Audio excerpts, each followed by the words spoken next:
이제 오늘 말씀은 이스라엘 그 초대 왕 사울이 그 하나님께 이제 버림을 받는 사건입니다. 그 사울은 이제 사무엘 선지자로부터 하나님께 버림받았다라는 사실을 듣게 되죠. 왕이 여호와의 말씀을 버렸으므로 이겁니다. 이거 사울에게만 속하는 것이 아니라 오고 가는 모든 세대의 사람들에게요. 여호와의 말씀을 버린 것이 누구부터 시작되었습니까? 아담 하와부터 시작되었던 거죠. 그러니까 하나님께서 우리를 버리시는 일도 없고 하나님께서 우리를 떠나시는 일도 없습니다. 다만 우리가 여호와의 말씀을 버림으로 우리가 먼저 버리는 거죠.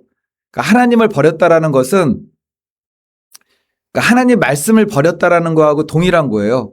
이 땅에 있는 모든 사람들이 예수 그리스도의 복음, 하나님의 말씀을 배척하잖아요. 이게 하나님을 버린 거예요. 이제 교회 안 나오시고 불신자로 살아가시면서 나는 마음속으로 하나님을 믿는다고 하시는 분들도 있어요. 근데 하나님 말씀대로 안 살잖아요. 그게 하나님 말씀을 버린 건데 이게 하나님을 믿지 않는 겁니다. 그런 것들이. 그러나 하나님이 사울을 먼저 버린 것이 아니었고 사울이 하나님을 먼저 버린 것이다라는 것을 우리가 깨달을 수 있다라는 거죠. 이게 버렸다라는 건 뭐죠? 버렸다라는 거. 어느 한쪽이 일방적으로 관계를 끊었다라는 거죠. 한쪽이. 이제 버렸다라는 거는 요즘에는 이제 유튜브 보니까는 그 반려견들 버리는 거 나오잖아요. 반려견들. 이게 차도 고급 외제차 같아요. 그 따라오지 못하게 하려고 어디 고속도로 휴게소 같은데 정말 먼 데 가가지고 딱 버리고 떠나고 그런 거죠. 그런 거. 어느 한쪽이 일방적으로 버린 거예요. 아무리 예배를 드리고 우리가 사명이라는 이름, 직분이라는 이름을 가지고 뭐 예배 순서도 맞고 뭐 충성하고 헌신한다 할지라도 가장 중요한 거는 하나님 말씀을 버리는 거예요. 하나님을 버렸다고 하는 사람들은 없죠. 이스라엘 사람들도 구약 시대 내내 하나님을 버린 적은 없어요. 다만 여호와 하나님의 말씀을 버렸던 거죠. 하나님의 목소리를 청종하지 않게 되면은 그것이 하나님을 버리는 것이다. 그래서 순종이라는 말이 나오는 거예요. 하나님과 나와 함께 엮는 것이 하나님 말씀에 대한 순종입니다. 말씀의 끈으로 묶는 거죠. 그런데 사울은 하나님을 버린다는 것이 무엇인지를 알지 못해요. 예배를 드리고 그런 관계, 형식적인 관계가 유지가 되면은 하나님과 내가 함께 있는 줄로 아는 거죠. 그래서 떠나가는 사무엘 선지자의 옷을 찢어지도록 붙잡으면서 함께 예배드리러 가자라고 했던 그거 기억나십니까? 예배드리러 함께 가자고 막 바지끄랭이 붙잡고 예배만 드리면은 하나님과 함께 있는 줄로 아는 거죠. 우리가 보통 생각하기에 믿던 사람이 하나님을 버렸다라고 하면은 더 이상 예배 드리지 않고 예배 생활하지 않고 이제 발걸음을 끊는 거라고만 생각하지만 그럴 수도 있습니다. 이제 그런 경우는 시험 드는 경우도 많죠. 시험 들어가지고 이제 잠시 동안 교회에 발걸음을 못하는 경우도 많은데 많은 경우는 이제 하나님의 말씀을 그러니까 잊고 사는 거죠. 하나님의 말씀을. 그런 모습을 보는 하나님의 마음은 어떻겠습니까? 집 나간 아들 기다리는 성경에는 탕자라는 이름으로 나오진 않지만 그 집 나간 아들, 그 탕자의 아버지의 마음, 잃어버린 양에 대한 그 선한 목자의 마음이라고 우리가 이야기할 수 있다라는 겁니다. 그런데 본문에서 사울을 향한 하나님의 마음은 어떤 마음이었냐면은 이게 내가 사울을 왕으로 세운 것을 후회했대요. 이렇게 하나님이 후회할 정도면은 이게 얼마나 마음이 아프셨던 겁니까? 그가 나를 버렸은즉 나도 그를 버리노라. 사울과 지금 성경 말씀 속에서는 하나님과의 그 관계 이야기지만 하나님과 나와의 관계 이야기입니다. 그게 항상 우리가 하나님 말씀을 붙들면은 우리에게 주신 약속이 뭐죠? 세상 끝날까지 너희와 함께 하리라죠. 세상 끝날 동안, 세상 끝나기까지. 근데 믿는 자들에게는 세상 안 끝나잖아요. 이 땅의 세상도 있고 영원한 하나님 나라의 천국도 있으니까는 영원 무국 세세토록 우리와 함께 하시는 거죠. 그러니까 하나님 말씀 가운데 우리가 거하게 되면은. 그래서 우리가 이 땅에서의 호흡이 끝난 다음에 어떻게 보면은 영원한 하나님의 말씀 안으로 들어가는 거예요. 그걸 뭐라 그러죠? 언약 안으로 들어간다 그러잖아요. 그게 언약이 하나님의 말씀이고 성경에 있는 하나님 나라 천국이 다 약속된 말씀이잖아요. 그러니까 우리가 하나님 말씀 안으로 영원히 들어가는 거예요.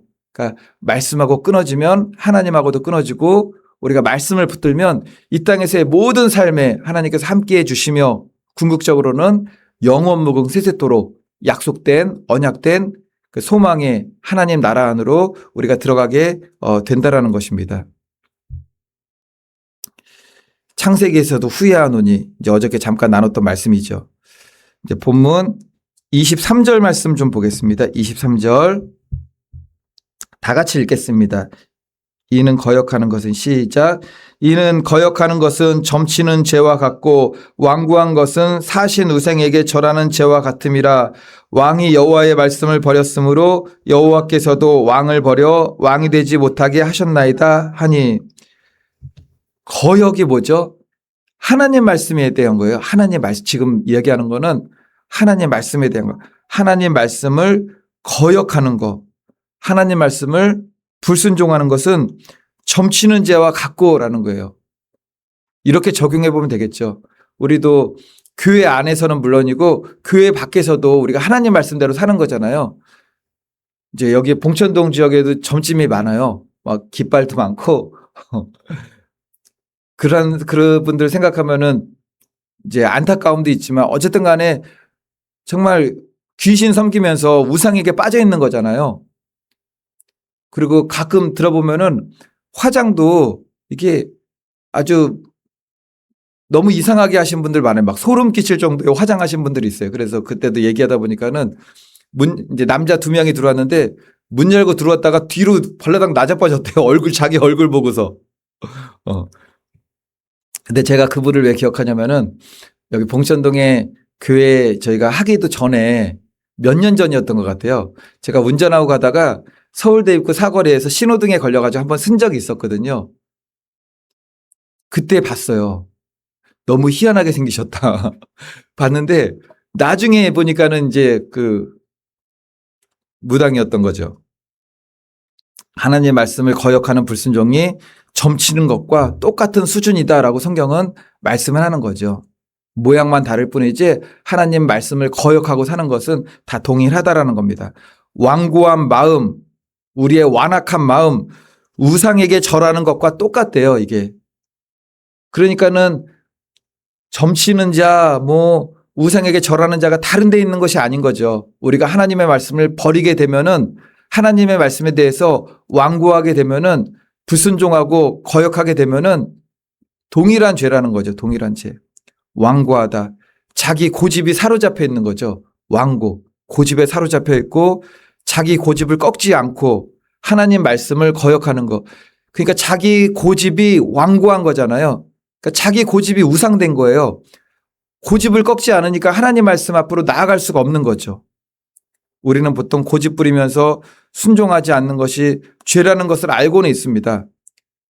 거역하는 것이 불순종하는 것이 죄라는 것이 알고는 있어요.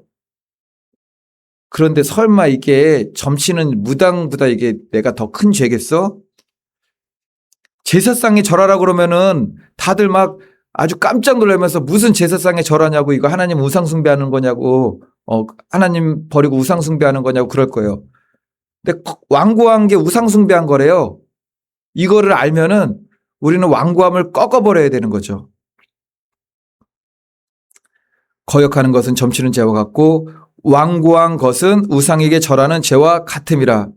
혹시 내 안에 하나님의 말씀과 누가 센지 순종이 센지 내 완고함이 센지 하나님 말씀대로 겸손과 온유한 게 센지 내 고집이 센지 견주는 사람들이 있잖아요. 그게 제사상에게 절하는 우상이에요. 내 성질이 우상이 되고 나를 지키는 거죠. 나를 뭘로 지킵니까? 내 완고한 성질과 내 교만한 마음과 내 이 악한 성품으로 나를 무너뜨리지 않게 막 지키는 거죠. 그게 내가 하나님이 된 겁니다. 그래서 우상 숭배하라고 말씀을 하는 거죠. 절에 가서 부처에게 절하는 것이나 아니면은 발음하기도 어려운 남녀 호랑개교인가요? 신천지 이만희에게 경배하는 거 다 우상 숭배잖아요. 그거랑 똑같은 거예요, 그게. 그런데 사울은 고집대로 하는 거역하는 마음과 완고함이 더 이상 손 쓸 수도 없게 되었어요. 회개도 안 되게 되었습니다. 화석처럼 굳어서 화인 맞은 심령이 된 거죠.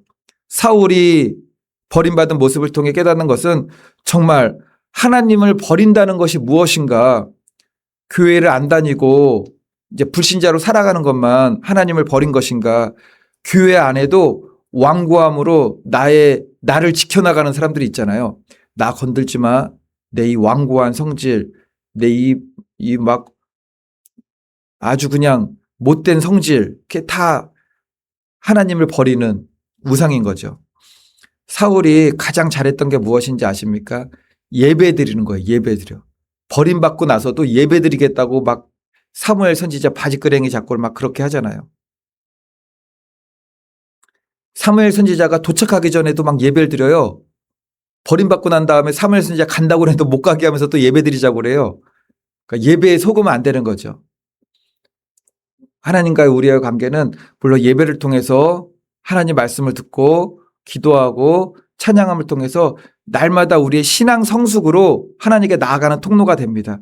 그런데 겉으로 보이는 예배는 절대 속아서는 안 된다는 거죠. 나 자신에 대해서도. 천천의 순양, 만만의 강물 같은 기름 제물로 드리는 예배라 할지라도 고집이 살아있고 완고함이 살아있고 거역함과 불순종이 살아있는 마음으로 드리는 예배는 아무 의미가 없다라는 것입니다. 오늘 말씀에 딱 빗대어서 보면은 이러는 거죠. 왜 무당이 여기 예배 드리고 있냐, 그렇게도 말할 수 있는 거잖아요. 점치는 죄와 같다고 했으니까는. 그래서 사무엘 선지자가 사울에게 이런 말씀을 전하는 겁니다. 사무엘이 이르되 여호와께서 번제와 다른 제사를 그의 목소리를 청종하는 것을 좋아하심같이 좋아하시겠나이까. 순종이 제사보다 낫고 듣는 것이 순양의 기름보다 나으니. 하나님을 믿는다는 최고의 신앙은 하나님 말씀에 대해서 순종함과 하나님께서 내게 베풀어 주신 모든 삶의 영역에 대해서 감사하는 거예요. 감사. 순종과 감사죠. 근데 순종은 이렇게 막 억지로라도 막 할 수는 있는 것 같은데 감사는 그게 안 되는 분들이 많은 것 같아요. 감사는. 내 삶의 형편을 살펴보면은 이걸 어떻게 감사할 수 있습니까? 그렇지만 감사할 수 있어요.